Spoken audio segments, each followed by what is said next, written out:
podcast.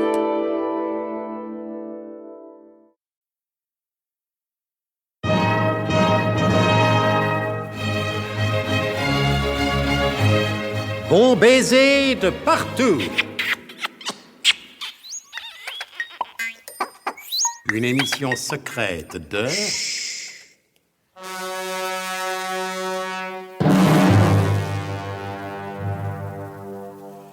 Donc, refusant toujours de reconnaître qu'il a lui-même mystérieusement disparu, puis tout aussi mystérieusement réapparu dans la demi-heure suivante, le colonel Hubert de Guerlas assiste, impuissant, à la disparition de Nicolas Leroidec. Tout s'est passé en effet devant le Biglotron, comme si une puissance invisible avait voulu réparer une erreur. Ce n'était pas le colonel qui devait être enlevé, mais Nicolas Leroidec. Fait sans précédent dans les annales biglotroniques, le Biglotron était tombé en panne. Même ceux d'entre vous qui ignorent tout des grands principes de la science moderne savent bien que le Biglotron en panne, c'est la négation même du principe biglotronique. Nous reprenons notre récit au moment où cette panne insolite vient d'être réparée. Eh bien, professeur, maintenant que tout est en ordre, je pense que je vais pouvoir interroger le Biglotron sur le sort réservé à ce malheureux Nicolas Leroidec. Colonel, me permettez-vous une suggestion? Mon cher professeur, je vous en prie, tout ce qui est biglotronique est vôtre. Merci. Comme je vous l'ai déjà expliqué tout à l'heure, cette panne présentait un caractère tout à fait exceptionnel.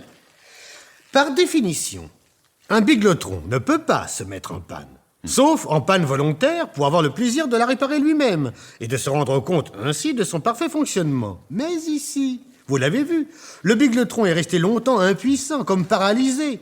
Et c'est pour ainsi dire à la fin d'une longue et violente lutte qu'il a pu, en quelque sorte, se dégager d'une influence extérieure et reprendre l'état biglotronique pur. Oui. Mais sans être éminent spécialiste que vous êtes, je me suis rendu compte évidemment que tout ne tournait pas rond. Alors, professeur, et cette suggestion? Bien que le cas ne se soit jamais produit, et qu'en l'occurrence, par conséquent, je ne dispose d'aucune donnée fournie par l'expérience, intuitivement, biglotroniquement, si vous voulez, je pense qu'il ne faudrait pas mettre immédiatement l'appareil à contribution. Il faudrait lui laisser le temps d'assimiler dans son cerveau électronique ce grand choc émotif. Oui, tout à fait d'accord, mon cher professeur, mais vous savez bien que dans une affaire de disparition, chaque seconde perdue peut être mortelle. Je sais en quelle estime vous tenez Nicolas Leroidec. Vous le considérez, je crois, comme l'un de vos meilleurs bras droits et l'une de vos plus efficaces têtes chercheuses. Mais si la seule chance que vous ayez de le retrouver en vie reste le biglotron, encore faut-il ne pas briser ce merveilleux instrument. Tout à fait d'accord avec vous, professeur. Alors, comment faut-il procéder? Et je crois qu'après avoir laissé reposer le biglotron, nous devons commencer par lui poser des questions parfaitement anodines, pour qu'il se réhabitue à fonctionner normalement et qu'il perde ses inhibitions consécutives à l'accident. Et ne craignez-vous pas que ça nous fasse perdre beaucoup de temps? Je ne le pense pas, colonel. Je jugerai tout de suite à sa manière de répondre, au ton qu'il emploiera, si l'expérience peut se poursuivre sans danger. Je porte beaucoup d'affection, certes, à Nicolas Leroidec. On serait loin de me laisser indifférent. Mais j'ai également une question très grave à poser au biglotron. Quelle question, colonel? Vous le savez bien, professeur. Quand j'ai demandé au biglotron quelle était l'origine du rayon qui avait perturbé les rapports du temps et de l'espace sur la planète, il m'a répondu origine extraterrestre. Vous conviendrez que c'est bien vague. Et que pour mener une enquête sérieuse, j'ai besoin de plus de précision. En l'état actuel du biglotron, j'ignore absolument s'il sera capable de répondre à deux questions aussi importantes. La localisation de la mystérieuse émission et le sort réservé à Nicolas Leroidec. Vous aurez peut-être à choisir, colonel. J'ai pas pour habitude de sacrifier inutilement mes agents. Vous savez bien, colonel, que j'ignore tout des arcanes du renseignement. Aussi est-ce avec une extrême prudence que j'émettrai l'opinion suivante. Les deux phénomènes ne sont-ils pas intimement liés? Et si vous connaissez l'origine du mystérieux rayon, ne connaîtrez-vous pas du même coup ceux qui ont enlevé Nicolas? Pour un savant, vous ne manquez pas de bon sens. Pour un militaire, vous êtes assez civil. Mais le colonel et le professeur cessèrent brusquement cet échange d'amabilité pour se retourner vers un homme qu'ils avaient entendu venir vers eux. Ah, ça alors, c'est trop fort. Ça, vraiment, c'est le bouquet. Bonjour, monsieur Maurice. Vous désirez quelque chose, monsieur Maurice? Non, rien, je passais. Mais qui est monsieur Maurice? Voyez-vous, professeur, même s'il était dans sa meilleure forme, c'est la seule question à laquelle le biglotron lui-même serait incapable de répondre. Car on ne demande pas qui est monsieur Maurice. On se contente de le saluer, respectueusement. Moi, vous savez ce que j'en disais, colonel. C'était uniquement histoire de causer. La présence d'un inconnu sur une base secrète voudrait justement que l'on se posât quelques questions à ce sujet. Même sur une base ultra secrète, on ne pose pas de questions à propos de M. Maurice. Eh bien, n'en parlons plus. Et approchons-nous, si vous le voulez bien, de la plateforme centrale du Biglotron. Walofig. Walofig, vous êtes en ligne? Oui, mon prince. Appuyez sur le bouton de décompression numéro atomique 3995 et la suite. Enlevé, c'est pesé. Attention au compte à rebours. 680, 503, 12, 404, CNO, puissance grand V. Mais non, j'ai dit CNO, n'intervertissez pas les lettres. 33, 33, 33, 26, 24, 22, foncez. Voici, colonel. Le Biglotron est en position de réception.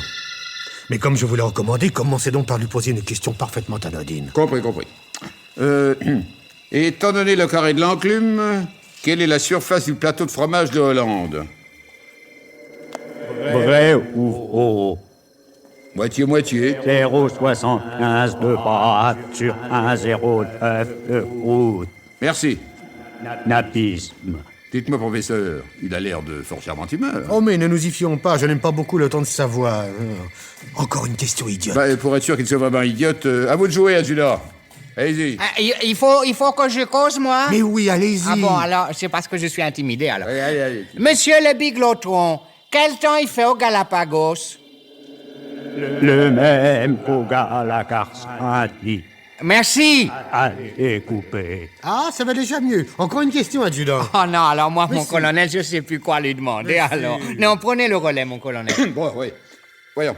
Étant donné que la discipline fait la force principale des armées, et que la discrétion fait celle des services secrets, où et à quel instant se croiseront deux trains roulant, l'un à la vitesse moyenne horaire de 95 km, l'autre à celle de 123 km 750, et partis chacun à 0h30, le premier de la gare de Lyon, le second de la gare d'avant.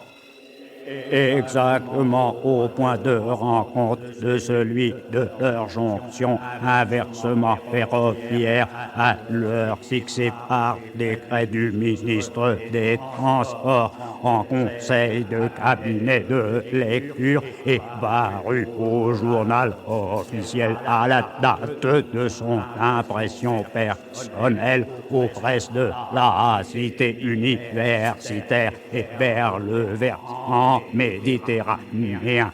Merci. Gare de la Havane, Fantastique. Et l'esprit d'à propos de surcroît. de Lorraine. Oh, je crois qu'il est en excellente disposition. Il a l'air de s'amuser, c'est bon signe. Quand le Biglotron s'amuse, le Congrès ne s'emmerde pas. Colonel, je crois que c'est le moment ou jamais de poser la question qui vous intéresse. The question. Mais je vous en prie, ne la posez pas solennellement. Continuez sur le ton de la plaisanterie. D'accord, j'ai compris. Mon cher Biglot, puis-je vous poser encore une question? Des ventouses, même si ça vous fait plaisir. Si ce n'est pas abusé de votre amabilité, puis-je vous demander, comme ça, à tout hasard, quelle est ou quelles sont là où les origines des récents événements insolites qui ont bouleversé la planète? Vous le pouvez. Alors, je vous le demande. No comment. Plaît-il? Je répète, no comment. Mais enfin, mon cher Biglot. Je répète, redis, persiste et signe, no comment.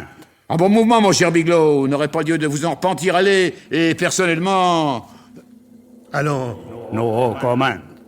No comment. Non, je vous en prie, colonel. Colonel, n'insistez pas, c'en est fait de sa bonne humeur, il s'énerve, il risque l'apoplexie et la panne définitive. Oh là là. Colonel, faites attention, vous n'avez pas le droit de priver la France du Biglotron. No comment.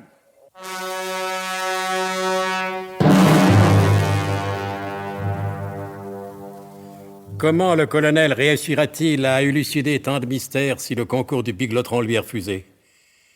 Il est plus que probable que vous l'apprendrez dès les prochains épisodes, ou au plus tard dans les suivants, de notre grand feuilleton d'espionnage et d'introspection biglotronique, Bon baiser de partout. C'était Bon baiser de partout. Une émission secrète de... Pierre Dac et Louis Rognoni! Avec Roger Carrel, Maurice Chevitte, Pierre Dac, Claude Dasset, Pierre Hamel, Laurence Riesner, Alain Roland. Décryptage et mise en code, Jean-Wilfried Garrett.